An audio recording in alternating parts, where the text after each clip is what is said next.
Kusolakala ukuthi isikweletu semali yokushonisa sibe imbangela yokudutshulwa kufa iphoyisa elisebenza enzuse endwedwe ngoLwesibili ebusuku libulawa uzakwalo. Kuthiwa-ke ubesehlula ukukhokha imali abeyikweleta yona.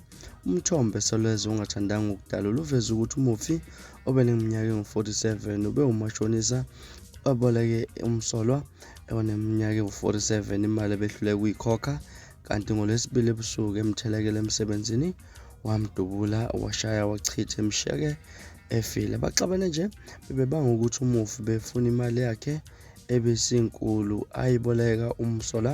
Bebesebenza ndawonye, kanti-ke umsolwa bengasebenzi ngosuku lwesigameko.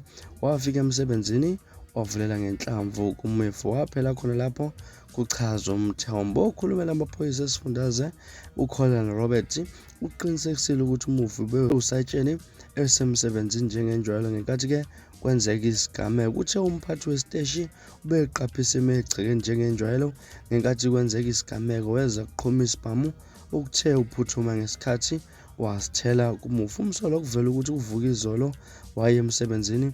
Kusolwa ukuthi ubezitshela ukuthi akabonwanga umuntu ngesikhathi esebaleke emva kokudubula-ke uzakwabo. Libe selimshonela esefika emsebenzini ngoba kulapho akhalele khona ngamasongo kaSigonyela. Ikhomishana yamaphoyisa esifundazweni LT General Nhlanhla Mkhwanazi uthi amaphoyisa kumele azwane ngaso sonke isikhathi, agcine ubudlelwano babo bubuhle futhi avikelekile.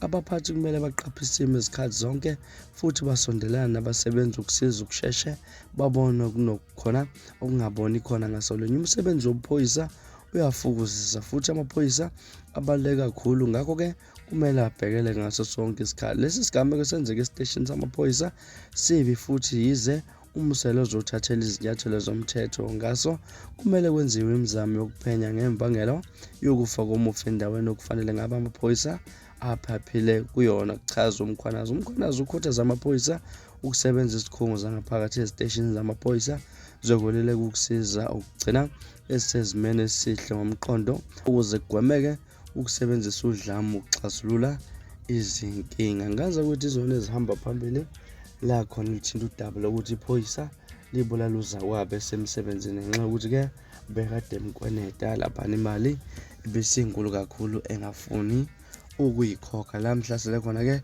esemsebenzini wafike-ke wadedela ngenhlamvu laphana wambulala wamshiya efile. Ngazi ukuthi asiphinde sihlangane kwividiyo elandelayo ngesikhathi esilandela. Ngingakhohlwa ungilandela kuFacebook @Radio Inkezo. Neziphathe kahle nibe nosuku olumnandi. Ngithanda kakhulu.